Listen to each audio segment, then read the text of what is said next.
ಶರಣು ಬಂಧುಗಳೇ, ಮಹಾರಾಷ್ಟ್ರದ ಈ ಹಿಲ್ ಸ್ಟೇಷನ್ ಯಾವಾಗಲೂ ಶಾಂತವಾಗಿರುತ್ತೆ, ಮಂಜಿನಿಂದ ತುಂಬಿರುತ್ತೆ.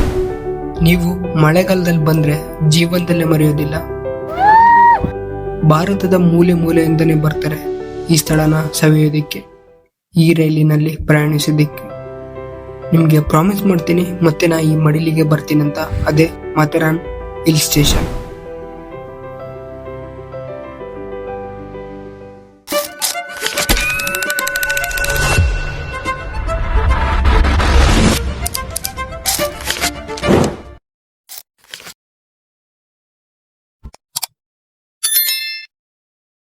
ನೀವು ಕೂಡ ಮಾಥೇರಾನ್ಗೆ ಬರ್ಬೇಕಂದ್ರೆ ಪುಣೆ ಟು ನೇರಳ್ ಡೈರೆಕ್ಟ್ ಟ್ರೈನ್ ಇರುತ್ತೆ. ನೇರಳ್ ಟು ದಸ್ತೂರಿ ಪಾಯಿಂಟ್ ತನಕ ಓನ್ ವೆಹಿಕಲ್ ಅಥವಾ ಟ್ಯಾಕ್ಸಿಲಿ ಬರ್ಬೋದು. ಅಲ್ಲಿಂದ ಮುಂದೆ ಕಂಪ್ಲೀಟ್ ಬ್ಯಾನ್, ಯಾವುದೇ ವೆಹಿಕಲ್ ಅಲೋ ಇರೋದಿಲ್ಲ. ಯಾಕಂದ್ರೆ ಮಾಥೇರಾನ್ ಪರಿಸರದ ಸೂಕ್ಷ್ಮ ವಲಯ, ಎಕೋ ಸೆನ್ಸಿಟಿವ್ ಝೋನ್ ಅಂತ ಗೌರ್ಮೆಂಟ್ ಡಿಕ್ಲೇರ್ ಮಾಡಿದೆ. ನೋಡ್ರಿ, ಮಾಥೇರಾನ್ ಫುಲ್ ಘಾಟ್ ಸೆಕ್ಷನ್ ಇರೋದು. ಇಲ್ಲಿಂದ 7 ಕಿಲೋಮೀಟರ್ ಹೀಗೆ ಹೋಗ್ಬೇಕು. ಹೋಗೋ ಜಾಗ ಮತ್ತೆ ಹೋಗೋ ದಾರಿ ಕೂಡ ಭೂಕೈಲಾಸದಂತೆ ಕಾಣುತ್ತಿತ್ತು. ದಾರಿ ಮತ್ತೆ ಮಾಥೇರಾನ್ ಜಲಪಾತವನ್ನು ನೋಡಿದೆ. ಈ ತರ ಜಲಪಾತವನ್ನು ನಾವು ಫಸ್ಟ್ ಟೈಮ್ ನೋಡ್ತಿರೋದು. ನೋಡ್ರಿ, ಟಾಯ್ ಟ್ರೈನ್ ಇಲ್ಲೇ ಹೋಗೋದು.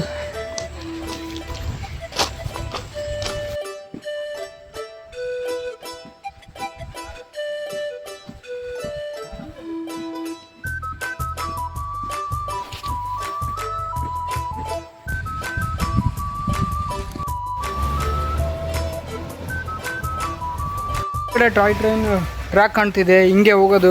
ಬೆಟ್ಟ ಗುಡ್ಡಗಳ ಮಧ್ಯೆ ಟನಲ್ ಮಧ್ಯೆ ಹೋಗುತ್ತೆ. ಸಕ್ಕತ್ತಾಗಿದೆ ಪ್ಲೇಸ್ ಮಾತ್ರ. ರೋಡ್ ಸೈಡಿಗೆ ಇದೆ.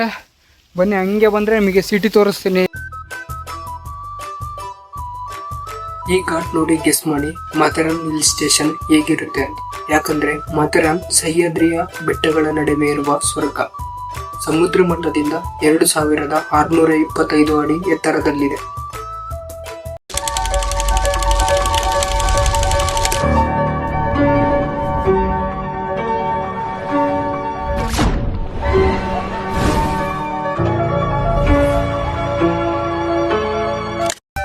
ದಸ್ತೂರಿ ಪಾಯಿಂಟ್ನಿಂದ ನೀವು entry ticket 50 rupees per adult, ಕಿಡ್ಸ್ಗೆ 25 ರೂಪೀಸ್ ಇರುತ್ತೆ. ಇಲ್ಲಿ ನೆಟ್ವರ್ಕ್ ಸಿಗಲ್ಲ, ಟಿಕೆಟ್ ತೆಗ್ಸೋಕೆ ಕ್ಯಾಶ್ ಬೇಕು, ಕ್ಯಾರಿ ಮಾಡಿ.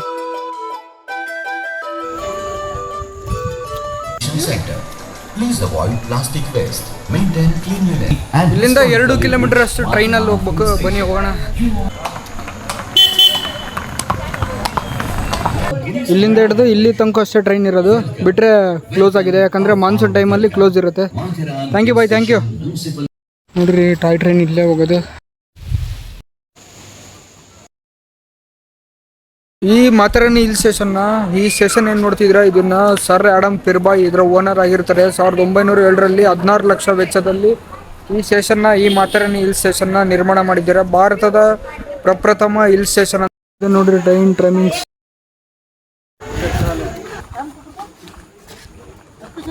ಪ್ರಯಾಣ ದರ per adult first class 95 rupees ಇರುತ್ತೆ. Ticket first class, second class 50.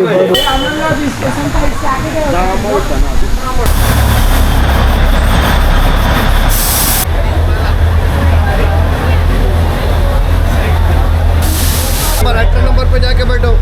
Okay, ಬೇಸಿಗೆ ಶಾಖ ತಡಿಲಾರ್ದೆ ಈ ಮಾಥೇರಾನ್ ಹಿಲ್ ಸ್ಟೇಷನ್ನ ನಿರ್ಮಾಣ ಮಾಡಿರೋದು. ನೋಡ್ರಿ, ಇಲ್ಲಿ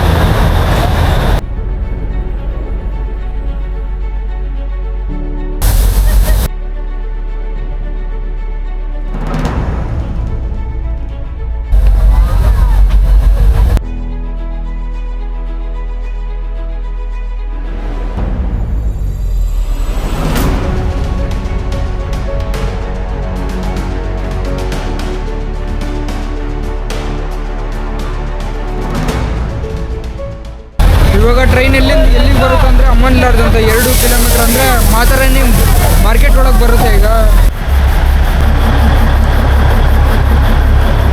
ಇಲ್ಲೇ ನೋಡ್ತಿದ್ರೆ ಈ ಥರ ಪಾರ್ಶಿ ಬಿಲ್ಡಿಂಗ್ ಅಂತಾರೆ. ಈ ಥರ ಬಿಲ್ಡಿಂಗ್ಗಳು ಸಿಕ್ಕಾಪಟ್ಟೆ ಇದಾವೆ ಈ ಮಾಥೇರಾನ್ ಹಿಲ್ಸ್ ಒಳಗೆ.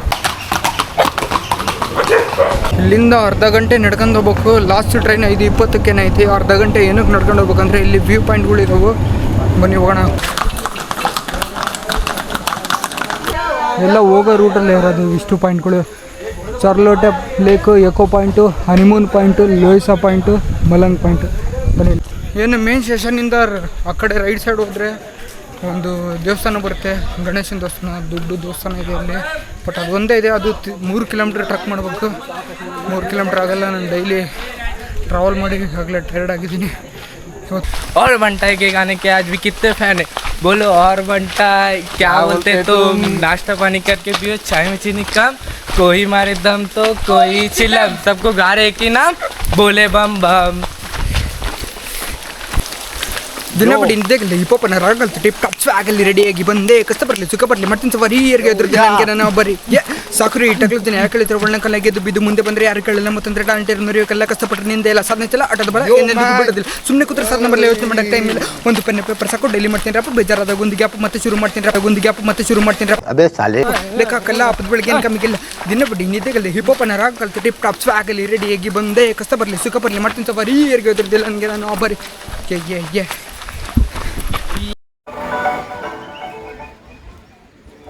ಇದು ಒಂದು view point, lake view point.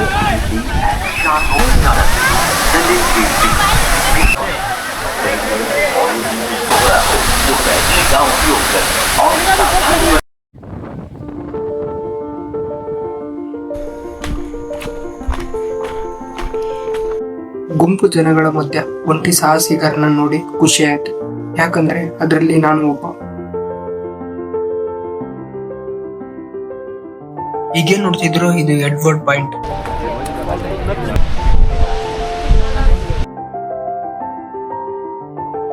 ಈ ತರ ಪ್ರದೇಶಗಳು ಮಳೆಗಾಲದಲ್ಲಿ ಜಾರುತ್ತೆ. ತುಂಬಾ ಕೇರ್ಫುಲ್ ಆಗಿ ಹೆಜ್ಜೆ ಇಡಿ.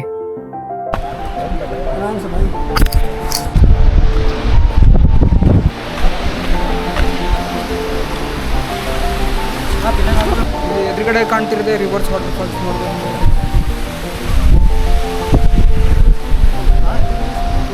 ಈ ಜಲಪಾತ ಚಾರ್ಲೆಟ್ ಲೇಕ್ ನ ನೀರು ಓವರ್ಫ್ಲೋ ಆಗಿ ಬೀಳ್ತಿದೆ. ಈ ಜಲಪಾತವನ್ನು ನೋಡಿ ನಾ ಮಾತರನ್ನು ಎಕ್ಸ್ಪ್ಲೋರ್ ಮಾಡಬೇಕೆಂದು ಡಿಸೈಡ್ ಮಾಡಿದ್ದೆ. ಈ ಜಲಪಾತದ ದೃಶ್ಯ ರೋಮಾಂಚನವಾಗಿತ್ತು. ಅಂತೂ ನನ್ನ 8ನೇ ಸಾಹಸದ ದಿನ ಯಾವುದೇ ತೊಂದರೆ ಇಲ್ಲದೆ ಕೊನೆಗೆ ಮುಗಿಯಿತು.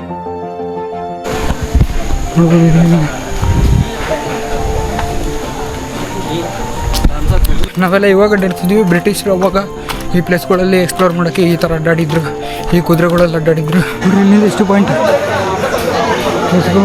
ಇವಾಗ ನಾನು ಎಲ್ಲಿ ನಡ್ಕೊಂಡು ಹೊಂಟೀನಿ ಗೊತ್ತಾ, ತೋರಿಸ್ಲಾ ನಿಮಗೆ.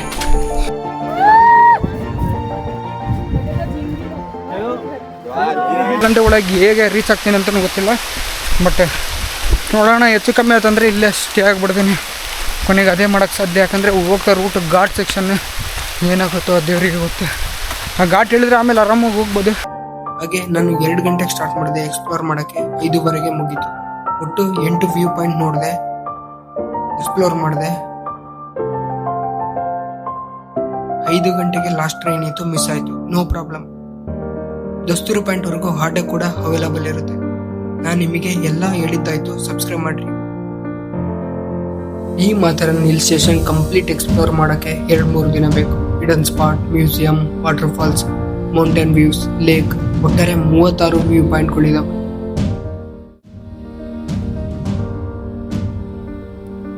ಭಾರತದ ಡಾರ್ಜಿಲಿಂಗ್ ಹಿಮಾಲಯನ್ ಟಾಯ್ ಟ್ರೈನ್ ಕೂಡ 150 ವರ್ಷ ಹಳೆಯದು. ಹಾಗೆ ಈ ಮಾತರನ್ ಟಾಯ್ ಟ್ರೈನ್ ಕೂಡ ಸರಿಸುಮಾರು 130 ವರ್ಷ ಹಳೆಯದು.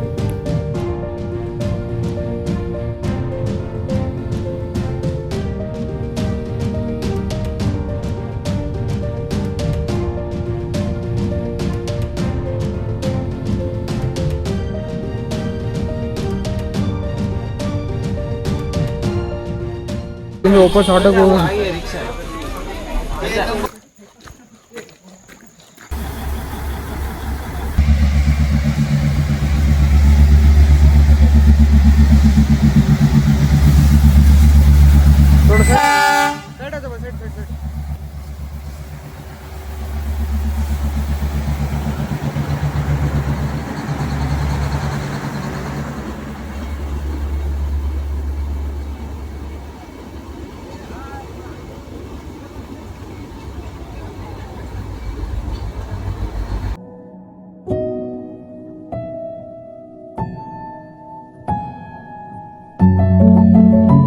ಧನ್ಯವಾದಗಳು.